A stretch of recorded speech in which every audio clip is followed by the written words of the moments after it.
So let's talk a little bit about designing the sets for the experience. Your book talks a lot about staging experiences, and it talks a lot about work is theater and a number of other topics that we're going to talk about. But it doesn't spend very much time, or actually no time at all, talking about designing the experience in terms of the architecture, the sets, the stages, etc. The basic concept is to design the experience's backdrop or scenery or sets, and to do that you need to start with the core experience and theme. Remember, we talked about a number of these in class: the Chickasaw Nation's Indian Casino, the Luxor Hotel and Casino, the Legacy Golf Club versus the Legacy Golf Course, or that is the Legacy Country Club versus the Legacy Golf Course, and of course Furnace Creek Golf Course, the lowest golf course in the Northern Hemisphere in Death Valley. We also talked about Coots's Tavern and Coots's Pool Hall during Prohibition. Here I actually have a picture of my grandfather behind the bar at Coots's Place in 1936, just a couple of years after Prohibition. You might note that he has a picture of FDR on the wall. Of course, Franklin Delano Roosevelt was the president that ended Prohibition, and of course that made him a great hero for my grandfather. So what should the experience look like? Well, think about designing a new business school and a business school experience for UNLV. It shouldn't be like every other business school. It should be the Lee Business School experience and the Lee Business School building, which somehow represents our idea of what a business school is all about. So what would that experience look like if Disney were designing it?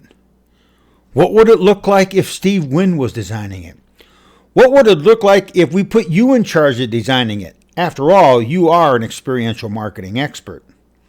Of course, you need to approach this like a set designer approaches the sets and stages for a movie. Some of the issues in designing the stage and its sets. Well, think about the TV series, The Big Bang Theory. What are those primary shows? What are the primary sets for that show? Well, of course, it starts off with Leonard and Sheldon's apartment, and then Penny's apartment, and then the hallway between their two apartments, the stairs for that apartment building, the lunchroom at Caltech, the labs at Caltech, and of course, riding in Penny's or Leonard's car. Almost all of the show is recorded in one of those sets. So the architecture is the art and science of designing and erecting buildings and other physical structures. It refers to the layout, that is, how you get into the experience, how you get out of the experience, and then the flow during the experience. Some of the factors that come into play are structures, the form, the size, the color, the textures, the lighting, the sounds. For example, does your grocery store play background music? If you say yes, what is that background music? And then, of course, smells. And, of course, our example of that is the Cosmopolitan, which is a leader in aroma management. So let's think about an example. So I've always thought that I should open a gourmet hot dog and sausage experience. Not a cheap hot dog place like the ones pictured below, and not something tacky like Snappy's tube steaks, but instead a gourmet hot dog and sausage experience. Well, what should the experience look like inside and out? Obviously not like these restaurants. What should be the name of the experience? If it was here in Las Vegas, where would it be located? What would the menu look like? What would the employees look like? Should they be wearing uniforms? What should happen when you arrive, during, and after the experience? Now think about it from your perspective. Over the last decade, the term garage Mexican restaurants has been formulated and discussed in San Francisco. So what should a garage Mexican restaurant experience look like inside and out? What should be the name of the experience? If you were going to open a garage Mexican restaurant in Las Vegas, where would you locate it? What kind of a building would it be in? What would the menu look like? What should the employees look like? What should happen when you arrive, during, and after the experience? So one good example of thinking about how to tie the physical aspects of the design or the theme into the experience are baseball stadiums. In the good old days, many years ago, every stadium was built to fit into a neighborhood. And here we have some of the most famous of those baseball stadiums. We have Ebbets Field, Yankee Stadium, Tiger Stadium, Seal Stadium, where the San Francisco Giants played, the Polo Grounds, where the New York Giants played, and then Shibe Park in Philadelphia. Each of these baseball fields actually was part of the baseball team, and they were certainly part of the baseball team experience. In each case, the ballpark was a feature that was truly related to the baseball experience. It wasn't a baseball experience when you went to Ebbets Field. It was a Dodger baseball experience, and Ebbets Field certainly supported that concept of the Dodgers being the everybody's team and the favorite sons of all of those in Brooklyn.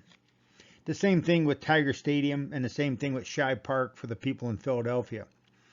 The stadiums actually fit the land and the neighborhoods that they were in.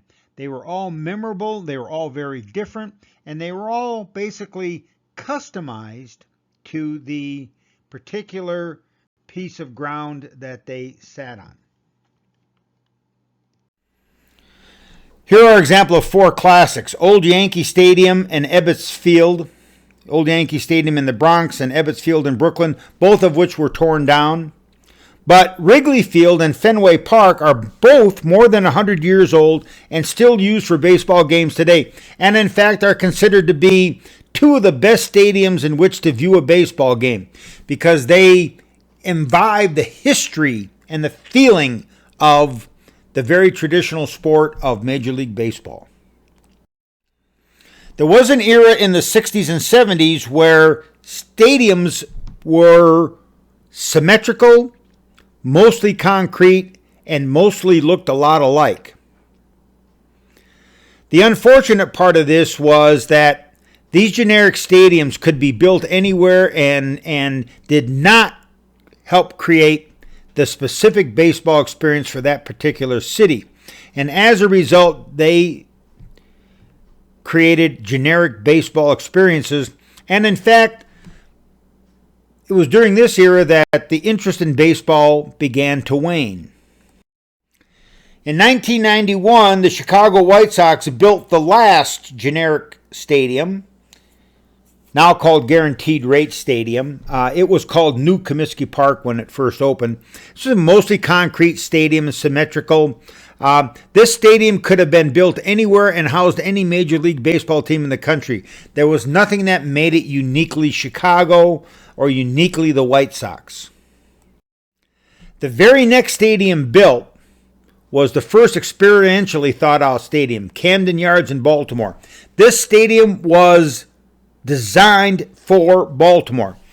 You'll notice if you take a look at the stadium here that the right field is shortened because there was a warehouse in right field. And the warehouse eventually became sort of part of the stadium and part of the neighborhood. The design of the outside of the stadium made it look like it had been in the neighborhood forever. It looks like a 1930s ballpark on the outside. It is exactly what a Baltimore baseball experience should have been like. It was actually built in the neighborhood in which Babe Ruth grew up and where Babe Ruth's father tended bar. Ever since Camden Yards was built, every ballpark since then was designed to be a unique part of the neighborhood, the city, and the team. All these ballparks are part of the Major League experience. In the bottom left down here, we have Petco Park from San Diego. And of course, some of you have probably been to that baseball park. It is, of course, a beautiful park that looks like it has always been in the Gaslamp District. Well, how about the Las Vegas ballpark? Does this ballpark help frame the Las Vegas baseball experience? I don't know what the answer to that is because I have not been to the ballpark in Summerlin, but I do plan to go there in the very near future. How about Allegiant Stadium? Well, the stadium is silver and black like the Raiders. Is it going to create a new, unique Raiders experience, or will it in fact support the traditional Raider experience? I'm not sure. In summary, the design of the architecture of the experience is absolutely critical in creating memorable experiences.